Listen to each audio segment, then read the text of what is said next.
लोकसभा चुनाव जैसे जैसे नजदीक आ रहा है, इंडिया गठबंधन पूरी तैयारी में जुट गई है। अब मुख्यमंत्री नीतीश कुमार ने जिम्मेदारी ली है और कल मुख्यमंत्री नीतीश कुमार वर्चुअल मीटिंग का आयोजन करेंगे। कल का मीटिंग बेहद ही ज्यादा अहम माना जा रहा है, क्योंकि कल शायद सीट शेयरिंग की बात हो सकती है। कल जो है वर्चुअल तौर पर तमाम मुख्यमंत्री जुड़ेंगे। इंडिया गठबंधन के जितने दल हैं उन तमाम दलों के प्रतिनिधि कल वर्चुअल तौर पर जुड़ेंगे और अहम फैसले लेंगे। जैसे 24 का चुनाव नजदीक आ रहा है, तमाम पार्टी तैयारी कर रही है और मुख्यमंत्री नीतीश कुमार के संयोजक बनने पर भी अब सवाल खड़े हो रहे हैं। कहा जा रहा है कि अब संयोजक मुख्यमंत्री नीतीश कुमार बन सकते हैं। हमारे साथ गणेश सम्राट जुड़ेंगे और हमें बताएंगे कि आखिर कल की बैठक कितनी अहम है। गणेश, देखिए नेहा, कल की जो बैठक जिसकी आप चर्चा कर रही थी, नीतीश कुमार ने एक बैठक बुलाई है। और ये बैठक कब बुलाई? नीतीश कुमार जेडीयू के राष्ट्रीय अध्यक्ष बनने के बाद ये बड़ा फैसला उन्होंने लिया है कि अब इंडिया गठबंधन की वो बैठक कर रहे हैं।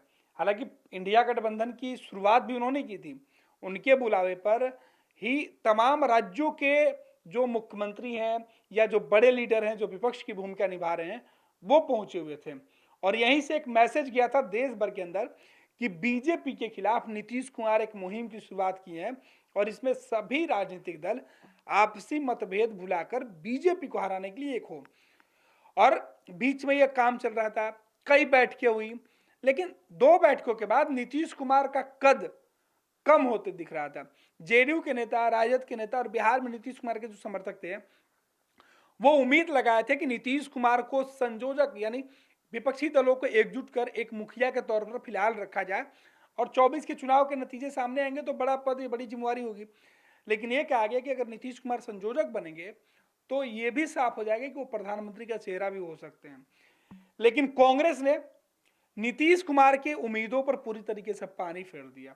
संयोजक के मुद्दे पर बात ही नहीं की। बैठक होते गया, संयोजक का नाम बंद, मुद्दा बंद हो गया था। इस बात से नीतीश काफी नाराज भी थे। लेकिन अब जेडीयू के राष्ट्रीय अध्यक्ष बनकर दिल्ली की बैठक में, पिछली बैठक में शामिल हुए नीतीश कुमार ने अपने तेवर दिखा दिए, अपनी नाराजगी उन्होंने बता दी। उसके बाद विपक्ष के नेताओं को यह लग रहा है कि बिहार के मुख्यमंत्री नीतीश कुमार अगर नाराज हो जाते हैं तो ऐसी स्थिति में अगर नीतीश कुमार नाराज हो जाते हैं तो फिर इंडिया गठबंधन का जो सपना उन्होंने देखा वो पूरा नहीं होगा। नीतीश कुमार से राहुल गांधी फोन पर बात करते हैं। नीतीश कुमार को मैसेज दिया जाता है कि अब आगे जो भी होगा आपके दिशा निर्देश में होगा। मल्लिकार्जुन खड़गे को लेकर जो बातें ममता बनर्जी ने मीटिंग में कही, उस बात पर भी कांग्रेस ने सफाई दी कि ये उनका ओपिनियन है, ऐसी कोई बातचीत हम लोगों से नहीं है, उन्होंने अपना पक्ष रखा है। बिल्कुल गणेश। और अब कांग्रेस ने क्या किया, इस बीच सभी राज्यों को बुलाकर कांग्रेस के जो जिला राज्यों के प्रतिनिधि हैं कांग्रेस के अंदर, चाहे वो प्रदेश के नेतृत्व के लोग हैं, उन सभी लोगों को बुलाकर कांग्रेस ने एक एक कर फीडबैक लिया कि हम किस राज्य में किस राजनीतिक दल के साथ गठबंधन करके आगे जा सकते हैं, किन राज्यों में हमें सीट पे समझौता करना होगा और किन राज्यों में गठबंधन करना होगा। बिहार, झारखंड, उत्तर प्रदेश, महाराष्ट्र, बंगाल, गोवा सहित कई राज्यों में, पंजाब, राजस्थान, 9 राज्य ऐसे हैं जहां कांग्रेस ने गठबंधन करने का प्लान बनाया और बाकी राज्यों में कांग्रेस एक अच्छी सीट संख्या पर लड़ना चाहती है। देश भर में कांग्रेस तकरीबन 450 के आसपास की जो सीटें हैं वो फाइट करना चाहती है, जिस पर कांग्रेस अपने दम पे है। जिसमें 300 के आसपास 200 कुछ सीटें जो है वो कांग्रेस चाहती है कि हम लड़े, बाकी 350 सीटें जो है वो गठबंधन के साथियों के साथ मिलकर लड़के 350, माफ कीजिएगा, 450 सीटें जीतने का लक्ष्य रखा गया है कि एक जीत बड़ी जीत हो। हालांकि कांग्रेस के नेता नीतीश कुमार के इस बैठक में जब जुड़ते हैं तो आगे क्या कुछ होता है, क्योंकि नीतीश कुमार ने वर्चुअल मीटिंग बुलाई है और इस बैठक में कई चीजें अहम होनी है। नीतीश कुमार को लेकर एक तस्वीर जो धुंधली पड़ी हुई है गठबंधन के अंदर, या नीतीश कुमार के भविष्य को, क्योंकि नीतीश कुमार पिछली बैठक से जब लौट के आया नेहा, तो देखिए किस तरीके की चर्चा चल रही है। नीतीश कुमार का मन डोल रहा है, नीतीश बीजेपी में जा सकते हैं, नीतीश का पुराना जो दोस्ती है वो एक बार फिर से दिखाई दे रहा है, या नीतीश अपने पुराने दोस्तों की तरफ झुक रहे हैं। ऐसे माहौल बन गया कि कांग्रेस को या तमाम विपक्षी दल को ये लगने लगा कि नीतीश का अगर मन बदलता है तो इतने दिनों तक जो ख्वाब, जो सपना तमाम लोग मिलकर देख रहे थे नरेंद्र मोदी और बीजेपी को हराने का, वो शायद चकनाचूर हो रहा था। अगर नीतीश बीजेपी के पास चले जाते, बीजेपी के साथ खड़े हो जाते हैं, तो फिर कांग्रेस का सपना अधूरा रह जाएगा। बिल्कुल बिल्कुल गणेश, यही वजह है कि मुख्यमंत्री नीतीश कुमार एक बार और एक्टिव नजर आ रहे, क्योंकि पहले जब उन्होंने मुहिम की शुरुआत की थी तो उसकी एक दो बैठक के बाद मुख्यमंत्री नीतीश कुमार और तमाम दलों को भी यही लग गया था कि नीतीश कुमार संयोजक नहीं बनेंगे। हालांकि पिछली बैठक में भी ममता बनर्जी ने ये साफ कर दिया और मल्लिकार्जुन खड़गे का नाम सामने रखा, लेकिन अब जब सुर्खियों में ये है कि नीतीश कुमार को फिर से संयोजक बनाया जा सकता है। आज आरजेडी की बैठक में भी मनोज झा ने कहा कि हम ये लगातार कहते आ रहे हैं, हालांकि सार्वजनिक तौर पर कभी भी ये बात नहीं आरजेडी की तरफ से कहा गया था कि नीतीश कुमार को संयोजक बनना चाहिए, लेकिन पहली बार राज्यसभा सांसद मनोज झा ये कहते नजर आए। मैंने मनोज झा का बयान ऑफिशियल लालू तेजस्वी का बयान आप मान लीजिए नहीं, हाँ। क्योंकि जिस तरीके से राजद अब सफाई दे रही है वो तय है। और हम आपको बता दें, शायद जान के आश्चर्य होगा कि जो बीजेपी अब से पहले नीतीश कुमार के संयोजक नहीं बनने पर सवाल उठा रही थी और नीतीश कुमार के बेहद करीबी नेता रहे हैं, सुशील कुमार मोदी बिहार में डिप्टी सीएम रहे, बीजेपी के सांसद हैं, वो कह रहे थे कि नीतीश कुमार को इंडिया गठबंधन में कोई तवज्जो नहीं। लेकिन अब से कुछ देर पहले जो उनका प्रेस रिलीज आया है, कांग्रेस और इंडिया गठबंधन के लोगों ने अब तक नीतीश कुमार को नहीं बनाया है, लेकिन सुशील मोदी ये मान बैठे हैं कि इंडिया गठबंधन ने नीतीश कुमार का नेतृत्व कबूल कर लिया है। वो कह रहे हैं कि नीतीश कुमार को अगर बना दिया जाता है तो वो सभी राज्यों में तालमेल नहीं कर पाएंगे, क्योंकि सभी राज्यों के अंदर कांग्रेस से लोगों की नाराजगी है। तो सुशील मोदी को यह लग रहा है कि नीतीश कुमार संयोजक बनने जा रहे हैं, और यही वजह है कि नीतीश कुमार को लेकर सुशील मोदी का अब रुख बदल गया। उन्होंने यह माना है और वो अब करें कि नीतीश कुमार ये काम कर ही नहीं सकते हैं। जो कल तक व्यक्ति कहता था कि ये बनेगा नहीं, अब वो कह रहे कि अगर ये बन जाते हैं तो इनसे सभी जगहों पर तालमेल नहीं हो पाएगा। ये साफ संकेत है कि बीजेपी को भी इस बात का एहसास है कि कांग्रेस और इंडिया गठबंधन के अंदर क्या कुछ बात हो रहा है, और नीतीश कुमार का कद सुशील मोदी से बेहतर कोई नहीं जानता है, क्योंकि ये वही सुशील मोदी है। जब नरेंद्र मोदी का विरोध करने की जरूरत पड़ी तो नरेंद्र मोदी जब सत्ता के करीब आ रहे थे तो बिहार में एक वही बीजेपी के ऐसा नेता थे जो नीतीश कुमार के लिए खड़े थे। बिल्कुल बिल्कुल गणेश, यहाँ पे सुशील मोदी को हल्के में नहीं लिया जा सकता, या फिर उनके बयान को, क्योंकि बहुत अहम है। पिछली बार भी जब उन्होंने कहा था कि ललन सिंह राष्ट्रीय अध्यक्ष के पद को छोड़ेंगे और नीतीश कुमार बनेंगे, उस वक्त भी सुशील मोदी ही थे जो सबसे पहले बीजेपी से आए थे और सामने कहा था कि ये खबर सच है, जिसके बाद अंततः यही हुआ कि ललन सिंह ने इस्तीफा दे दिया। अब जब सुशील मोदी ऐसा कह रहे हैं तो इस बयान को या फिर सुशील मोदी के कहने को आप हल्के में नहीं ले सकते, क्योंकि कहीं ना कहीं पिछले बार भी ये देखा गया था और इस बार भी नीतीश कुमार शायद संयोजक बन ही सकते हैं। बिल्कुल, अब संयोजक बनने का रास्ता साफ है। नीतीश कुमार के ऊपर जिम्मेवारी, विरोध कौन करेगा? अभी तक तो कोई नहीं अब राजद विरोध नहीं कर रही है। राजद पहले से चाहती है कि नीतीश कुमार जितना जल्द बिहार छोड़ के दिल्ली जाए, कि बिहार में उनकी पार्टी की सरकार बने, तेजस्वी मुख्यमंत्री बने, डिप्टी सीएम कब तक रहेंगे। बंगाल में ममता बनर्जी ईडी और बाकी अन्य जांच एजेंसियों की कार्रवाई से परेशान है। झारखंड में हेमंत सोरेन परेशान है। तो इंडिया गठबंधन में उधर उद्धव ठाकरे पहले ही परेशान है, शरद पवार परेशान है, दिल्ली में अरविंद केजरीवाल परेशान है। तो कौन चेहरा है? नीतीश कुमार।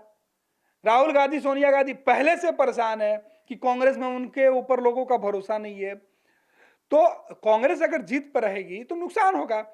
और एक व्यक्ति के लिए कांग्रेस पहले भी मनमोहन सिंह को प्रधानमंत्री बनाकर यह मैसेज दे चुकी है कि उसे सत्ता में आना है, वो चेहरा बदल सकती है, वो कॉम्प्रोमाइज कर सकती है। राहुल गांधी उसके लिए बहुत बड़ी चीज नहीं है, उसको सत्ता में रहना है। राहुल गांधी कभी भी प्रधानमंत्री बन सकते हैं। तो वो नीतीश कुमार के नाम पर आगे सहमति दे देंगे, क्योंकि नीतीश कुमार एक ऐसा चेहरा है जिस पर ना ईडी का खौफ, ना सीबीआई का खौफ, ना इनकम टैक्स। तो भाई बीजेपी किसको परेशान करेगी? तो नीतीश कुमार अगर आगे आते हैं तो नरेंद्र मोदी और बीजेपी को इस बात का भय भी है कि अगर नीतीश कुमार का चेहरा आगे आएगा तो नरेंद्र मोदी को सबसे ज्यादा नुकसान होगा।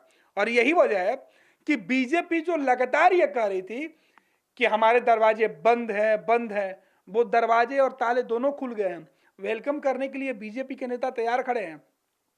नीतीश अब मन नहीं बनाएंगे, क्योंकि नीतीश जो चाहते थे वो हो रहा है। और ये जब तक नीतीश चाहते थे नहीं हो रहा था, तब बीजेपी फ्रंट फुट पे खेल रही थी कि नहीं हम नहीं लेंगे। लेकिन अब नीतीश कुमार के लिए सॉफ्ट कॉर्नर बीजेपी के नेता अख्तियार कर रहे हैं। हाल के कुछ 4-5 दिनों का बयान देख लीजिए बीजेपी नेताओं का। हाल के 4-5 दिनों के बीजेपी नेताओं का बयान देख लीजिए, तो यह बयान बता रहा है कि अब नीतीश के लिए उस तरीके से अटैकिंग नहीं है बीजेपी के नेता। यानी ऊपर से निर्देश दे दिया गया है कि आप सामने से राजद को कोसिए, नीतीश पर सॉफ्ट हो जाइए, वेलकम कभी भी हो सकता है। और ऐसी परिस्थिति में अगर नीतीश कुमार की बात बन जाती है इंडिया गठबंधन में, और यही वजह है कि ईडी देश भर के अंदर जो ईडी और सीबीआई जांच एजेंसियों की जो कार्रवाई हुई रही है विपक्षी नेताओं पर, राजद के नेता यही कर रहे हैं कि विपक्षी नेताओं को टारगेट किया जा रहा है, डराने की कोशिश की जा रही है। लेकिन नीतीश कुमार को अब डरा नहीं सकते हम, क्योंकि वो दाग नहीं लगा। अगर नरेंद्र मोदी बेदाग हैं तो नीतीश कुमार भी उसी बेदाग में से शामिल है। और यही खतरा नरेंद्र मोदी को सबसे ज्यादा लग रहा है, क्योंकि परिवारवाद नीतीश कुमार के ऊपर नहीं लागू होता है, भ्रष्टाचार नीतीश कुमार के ऊपर शामिल नहीं होता है। और नरेंद्र मोदी का जो मूल मंत्र था, जिसके सहारे वो कोस रहे थे कांग्रेस को लेकर, परिवारवाद, भ्रष्टाचार, भाई भतीजा, ये नीतीश कुमार इन तमाम चीजों से दूर हैं।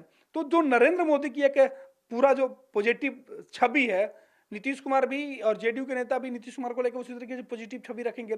और इंडिया गठबंधन में अगर नीतीश का चेहरा आगे जाएगा तो सभी लोग पॉजिटिव छवि रखेंगे और नीतीश उसमें फिट बैठ जाएंगे। और यही मुश्किल कांग्रेस को, माफ कीजिएगा, यही मुश्किल बीजेपी को दिख रहा है, कांग्रेस को भी दिख रहा है। और इसलिए कांग्रेस कभी भी नीतीश कुमार को अब इग्नोर करके नहीं चाहेगी। इतनी बड़ी भूल कांग्रेस जैसी पार्टी नहीं करेगी। जो भूल कांग्रेस ने किया, नीतीश ने उसके लिए उनको सबक सिखा दिया, ये बताकर कि मेरे लिए दरवाजे खुले हैं। बिल्कुल बिल्कुल गणेश, बहुत सही कहा आपने। क्योंकि जैसे ही लोकसभा चुनाव नजदीक आ रहा है, तमाम राजनीतिक पार्टियां अपने अपना जोड़ घटाव लगा रही है कहां पर क्या कुछ करना है। क्योंकि आज भी कांग्रेस की कई सारी टीम ढेर सारे राज्यों में गई थी। उसके बाद आज जब मल्लिकार्जुन खड़गे को रिपोर्ट सौंप दिया जाएगा, तो कहा यह जा रहा है कि कल की बैठक बेहद ही ज्यादा अहम होगी और कल की बैठक में सीट शेयरिंग के मामले पर बात बन जाएगी। पैनोरमा ग्रुप, जो सोचता है वो करता है। ये लो मुंह मीठा करो, आज मैंने अपना जॉब छोड़ दिया, अब हम पूर्णिया वापस जाएंगे। जॉब छोड़ दिया है?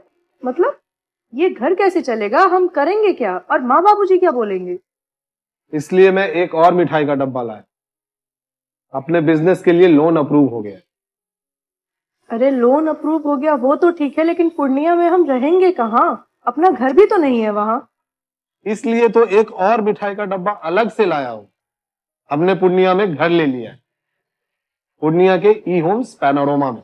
पूर्णिया में पैनोरमा ग्रुप लेकर आए हैं ई होम्स पैनोरमा। बड़ा घर, आलीशान जिंदगी और अत्याधुनिक सुविधाओं के संग। अरे अरे, अब क्यों मुंह मीठा करवा रही हो? क्योंकि हम घर वापसी जो कर रहे हैं। घर वापसी की खुशी पूर्णिया में ई होम्स पैनोरमा के संग। ई homes panorama, luxurious lifestyle redefined.